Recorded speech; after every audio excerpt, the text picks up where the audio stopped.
ntimwibagire gufyonda kuri subscribe no kubisangiza bagenzi banyu. Bana natwe mu ncamake y'amakuru agezweho mu gihugu c'u Burundi. Butracop Burundi Transport Cooperative igiye gushiraho akanyabwonko kazofasha kugenzura ingendeshwa zose zizoba zanditswe muri ubwo buhinga ngurukana bumenyi.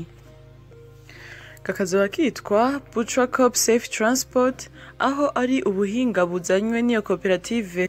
Ikaba izotangwa gukorana n'amapikipiki 100 yo mu gisagara ca Bujumbura, nk'uko vyaraye bimenyeshejwe na Felicien Nkuru nziza, icegera c'utwara iyo koperative, akongera akaba ari we ajejwe imigambi, mu gihe aho kuri uyu wa gatandatu bari baramutse barabira hamwe ingene iyo koperative yifashe hamwe n'imigambi ya kazoza.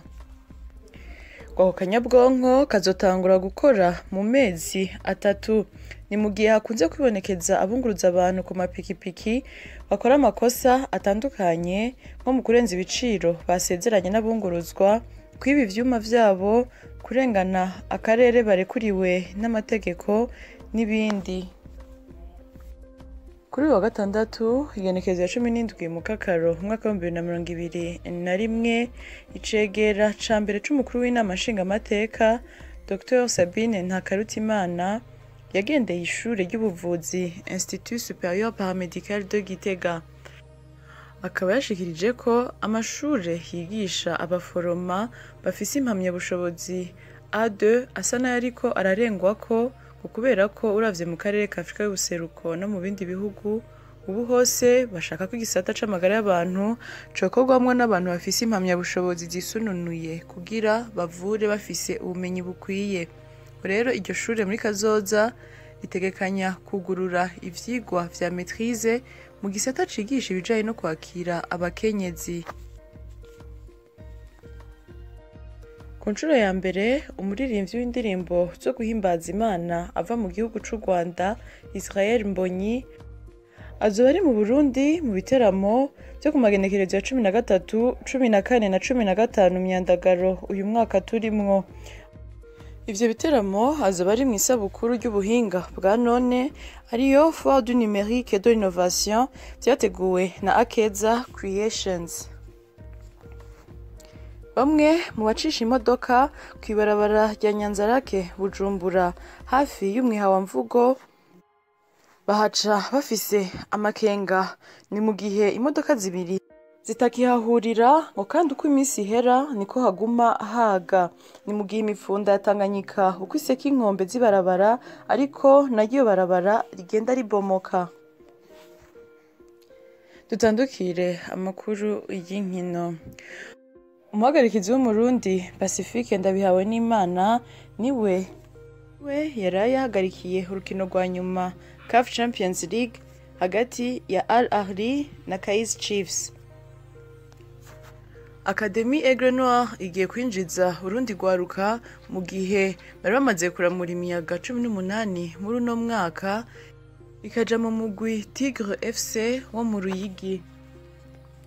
Ibisabwa kugira imiyabaga yinjira muri iyo akademi ni kuba ufise imyaka hagati y'imyaka 13 na 15, kuba ufise igikuriro, kuba uri umunyeshure, kwemera kuja kuba no kwiga mu Ruyigi, kuba ufise indero, kuba bisabiwe n'abavyeyi, kwemera kugaburirwa no kubana n'abandi, kwemera gusenga mugabo umwe wese mw'idini ryiwe, kudatunga telefone ngendanwa, kuba ukina umupira w'amaguru naho vyoba ibibayabaye.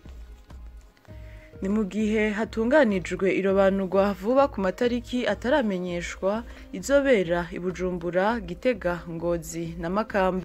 Ni mu gihe muri iryo shure ry'umupira w'amaguru bakira imiyabaga isanzwe yiga canke yarahejeje sogonderi, barambikwa, baragaburirwa kandi bagahabwa prime, bakongera bakavuzwa, abakiciga bakarihirwa ishure. Kuri uyu wa gatanu igenekerezo ya 16 mu Kakaro umwaka wa 2021, mu gihe umukuru w'igihugu ca Tanzania Samia Suluhu yagendeye ihinguriro Fomi rihingura ifumbire y'ikirundi, Herekejwe n'abagwizatunga bo mu gihugu ca Tanzania hamwe n'umushikiranganje ajejwe imigenderanire n'ayandi makungu wa Tanzania ndetse n'abayobozi bo mu nzego zitandukanye bo mu Burundi. Ikigo ISO co mu gihugu ca Suisse caciye kironsa iyo hinguriro impamyabushobozi zitatu. Iya mbere akaba ari ijanye no kwemeza ko ivyo iryo hinguriro rikora bifise akanovera hamwe n'uko abahakora bakora neza kandi bafashwe neza. Iyindi mpamyabushobozi yerekana ko muri iryo hinguriro bitwararika ibijanye n'amagara meza n'umutekano ku kazi. Iyindi mpamyabushobozi yerekana ko muri iryo hinguriro bitwararika gukingira ibidukikije, mbere bagerageza kugabanya konona ibidukikije. Nk'uko umuyobozi w'iryo hinguriro rya Fomi Simon Ntirampeba yabishikirije, izo mpamyabushobozi ngo zerekana ko bemerewe kudandariza ahariho hose ku isi kuko iryo hinguriro ikwije ivyangombwa vyose bisabwa ku rwego rw'isi. Kuri uyu wa gatandatu igenekerezo ya 17 mu Kakaro umwaka wa 2021 habaye ihuriro rikomeye rihuza abagwizatunga b'Abarundi n'Abatanzania. Iryo huriro rikaba ryabereye mu nyubakwa z'ihoteli Royal Palace mu gisagara ca Bujumbura. Intumbero nyamukuru y'iryo huriro yari kurabira hamwe uburyo bozamura ubutunzi bw'ivyo bihugu bibiri no guhamagarira abanyamitahe bo muri ivyo bihugu gushira imitahe yabo mu bisata bitandukanye muri ivyo bihugu uko ari bibiri. Iryo huriro rikaba ryuguruwe n'umushikiranganje ajejwe ubudandaji Kapitoline niyo nizigiye, aho yashikirije ko ari akaryo keza ko guteza imbere ubudandaji hagati y'ivyo bihugu vyompi. Twamenyesha ko umukuru w'igihugu c'u Burundi Evariste Ndayishimiye n'umukuru w'igihugu ca Tanzania Samia Suluhu bari bishikiye kuri Royal Palace ahariko habera iryo huriro. Nyuma umuyobozi w'igisata c'abikorera ivyabo mu Burundi Chambre Fédérale de Commerce et d'Industrie du Burundi Audace Ndayizeye n'umuyobozi w'igisata c'abikorera ivyabo mu gihugu ca Tanzania Private Sector Foundation Angelina Ngarura bashikirije abakuru b'ivyo bihugu ivyo bashitseko vyihutirwa gukorwa. Bimwe muri vyo akaba ari gushiraho amasezerano yo gukorana hagati y'igisata cigenga ca Tanzania n'igisata c'abigenga mu Burundi, kubaka amabarabara ahuza igihugu c'u Burundi n'igihugu ca Tanzania mu ntumbero korohereza abanyamitahe bahanahana ibidandazwa muri ivyo bihugu vyompi. Gukorera hamwe mu bisata bitandukanye mu guteza imbere ibisata vy'uburimyi, uburovyi, ubudandaji n'ibindi. Abo bakuru b'ibihugu baciye bemeza ko ivyo bagiye kubikora kugira baduze ubutunzi bw'ibihugu barongoye. Kuri wa gatanu igenekerezo ya 16 mu Kakaro mu ntara ya Rumonge, urwaruka rurenga 40 ruva mu ntara za Rumonge, Bururi na Makamba rwararonkejwe inyigisho zijanye n'imibereho y'imamfu hamwe n'akamaro kayo mu ntumbero yo guhimbaza umunsi mpuzamakungu wahariwe imamfu wamuhimbazwa buri igenekerezo ya 14 mu Kakaro uko umwaka utashe. Imugihe mu Burundi amashamba yo mu bumanuko asigayemwo imamfu ari ishamba cimeza rya Bururi, Vyanda mu ntara ya Bururi hamwe n'irya Mukunguru Kambasi muri komine ya Nyanzarake mu ntara ya Makamba. Rero ngo bimwe mu bibangamiye ivyo bikoko muri ayo mashamba harimo uruhigi, imiriro ya Nyakanga, uguca ibiti, ukutamenya akamaro k'ivyo binyabuzima n'ibindi. Mu ntara ya Mwaro amafaranga arenga miliyoni 4 niyo yashizwe kuri konte yo gushigikira kaminuza y'iyo ntara hari ku muhingamo kuri wa gatanu.